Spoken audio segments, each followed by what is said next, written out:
কাউনিয়া উপজেলার হারাগাছের চরঞ্চল গ্রামে কিশোর ও যুবকদের পড়াশোনার পাশাপাশি খেলাধুলায় মনোযোগী করতে নাইট সার্কেল ক্রিকেট টুর্নামেন্টের আয়োজন করেছে নাজিরদহ সুপারস্টার স্পোর্টিং ক্লাব। 23 অক্টোবর বৃহস্পতিবার রাতে হারাগাছ ইউনিয়নের চর নাজিরদহ সরকারি প্রাথমিক বিদ্যালয় মাঠে উদ্বোধনী খেলার মধ্য দিয়ে নাইট সার্কেল ক্রিকেট টুর্নামেন্ট শুরু হয়েছে। উদ্বোধনী খেলায় টসে জিতে Ektabazar Jasim jewellers and Yusuf brothers একাদশ 10 ওভারে 8 উইকেটে 56 রানের টার্গেটে মৌলভিটারি জুনিয়র একাদশ 9 ওভারে 2 উইকেটে 57 রান করে।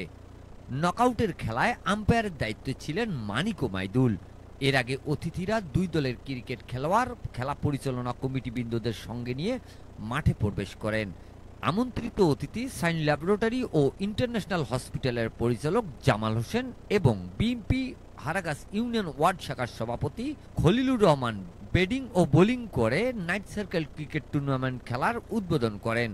এ সময় উপস্থিত ছিলেন নাজিরদহ সুপারস্টার ক্লাবের নুজ্জামাল, আলামিন, ইয়াসিন, কামরুল, মোস্তাব, রাকিব, সুলতান ও রাহেন সহ আরো অনেকে। Mizanur Rahman, DRS news.